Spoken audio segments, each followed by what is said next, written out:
YouTube, what's going on? It's Juan Gotti here. We another Washington Commanders video, and in today's video, we're coming on here reacting to some people's overall draft grade for our Washington Commanders, and we're going to talk about the undrafted free agents that we've signed because we made a lot of undrafted free agent signings this year. So without further ado, let's get straight into today's video. But before we do, make sure you go down below, leave a like on this video, subscribe if you're new, and turn on post notifications so you get notified when I upload a video about the NFL, or in this case, our Washington Commanders. We're on the road to 4,000 subscribers, so hit that subscribe button again if you haven't already.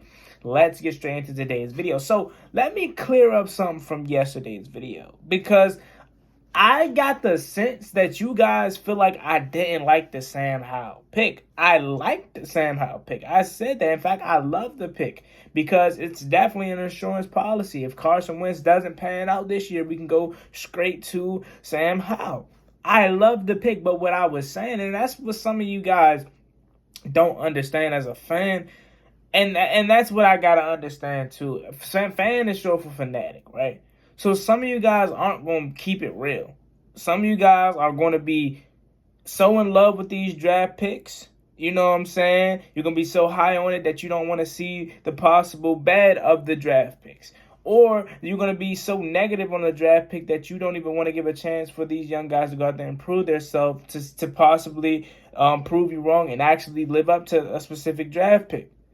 See, me, I'm right in the middle. For everything I do regarding this team and even in life, I like to look at the positives and the negatives, and that's all I was doing yesterday in that video.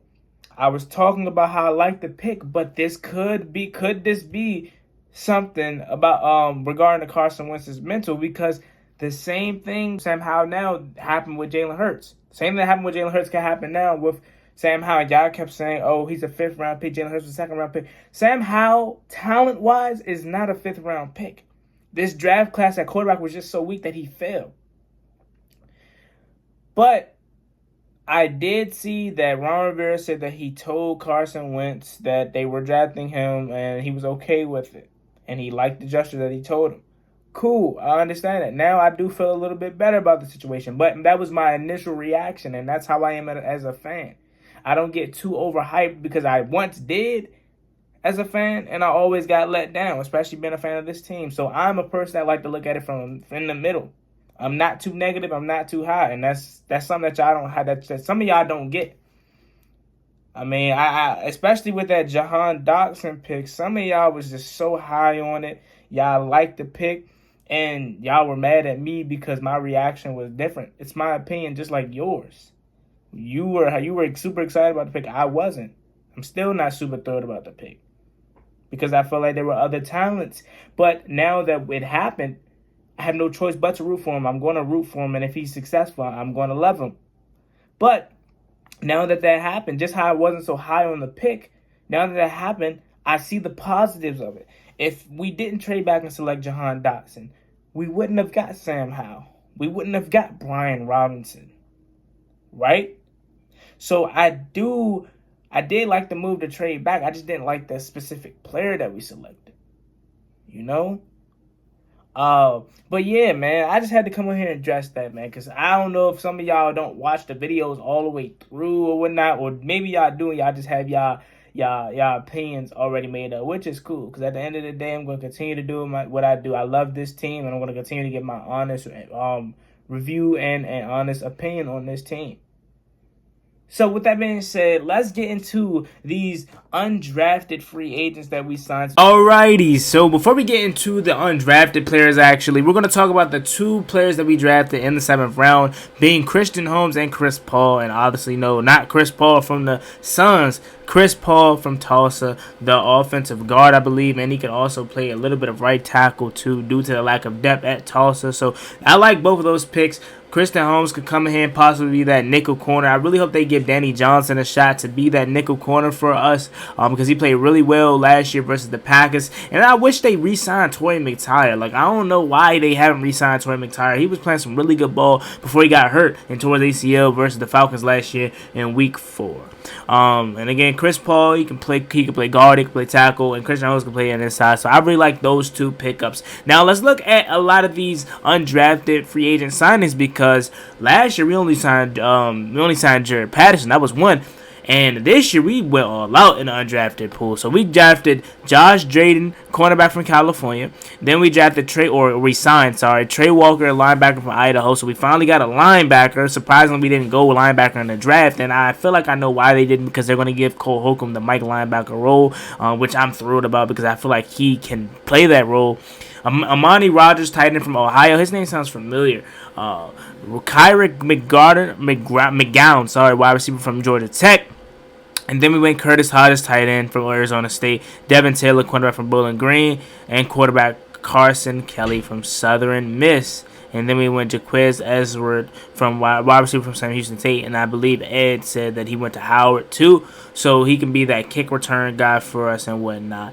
And then we went Farrod Gardner, linebacker from Louisiana. And we went Drew White, linebacker from Notre Dame. Tyrese Robinson, O-line from Oklahoma. And then those were it for the signings. And then some of these guys got rookie mini camps invites. So let's see what these guys are going to bring to the table. Again, I'm not thrilled by none of these guys. Besides Carson Kelly, a guy that's 6'7", that can sling that thing and he can run and he hurdled somebody in the highlight tape. So again, I'm glad we got some linebackers. Let's see if any of these guys can make some noise, because last year Jared Patterson was the only undrafted free agent that we signed, and he came in here and made an impact. So let's see what these guys can do.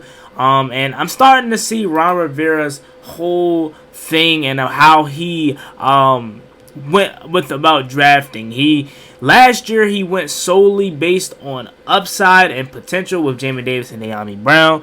And this year he went with drafting needs. Don't matter if they reach for him, but he went to draft needs that he knows is going to come in here and make an immediate impact. So do I agree with that philosophy? No, I don't, but I understand the philosophy, and I'm going to root for what he did. So let's look at the draft grades that some of these analysts gave us per Hogs Haven. So if you see the poll right here, 19% says B+, 27% says B, 13% says B-, 2% says A, 4% says A, and then A+, 2% says A+, 4% says A, 7% says A-, and then you skip down to C.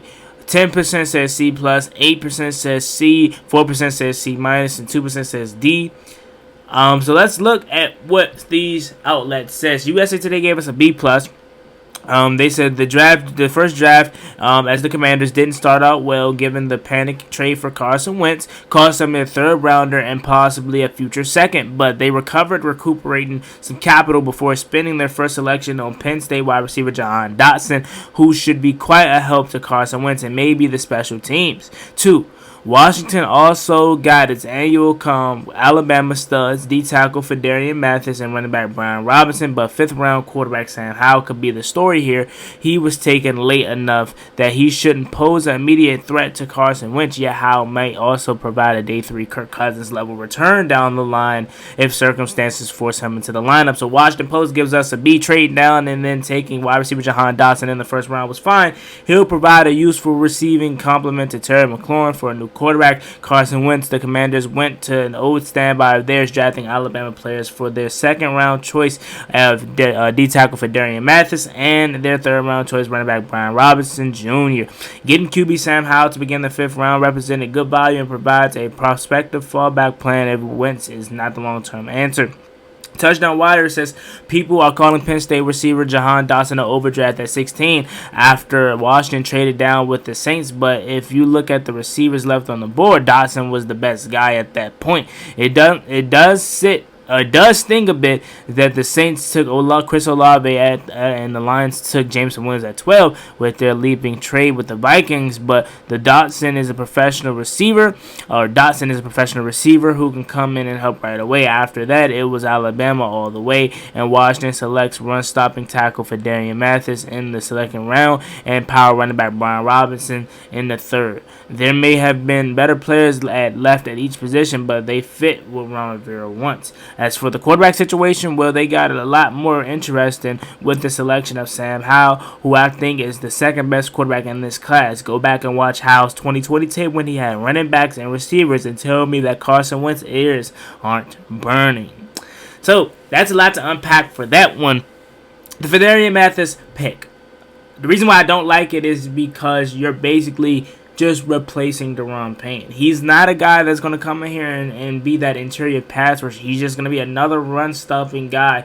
And I'm tired of run stoppers, man. I want Matt Ioannidis. I want Tim Settlers that are going to create great pressure in the middle. I don't care about run stuffers, man. Like, you know what I'm saying? You can always get rotational guys to be run stuffers. You can always sub rotational guys in to be run stuffers. I need guys that's going to create interior pressures. They're going to set up our edge rushers like Chase Young, Montez Sweat.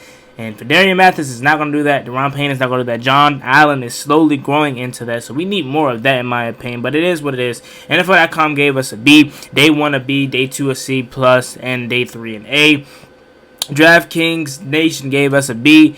Mel Kiper Jr. gave us a B-, and then DraftWire gave us a B-, NBC Sports gave us a B-, Pro Football Focus gave us a C+, and Pro Football Network gave us a C. Sporting Net News, gave us a C-, Walter Football gave us a C-, and then let's get down to here. This is where I really want to read B+ by Super Bowl Nation or SB Nation. I'm really not a fan of the pick Washington made this weekend. Picking up Howell in the 5th round was really nice value, and he could be an average starter in the NFL. Outside of that, I hated how much the Commanders reached in this draft. I know they traded back and got some more picks, but Dotson was a big reach at number 16, considering the moderate need the team had.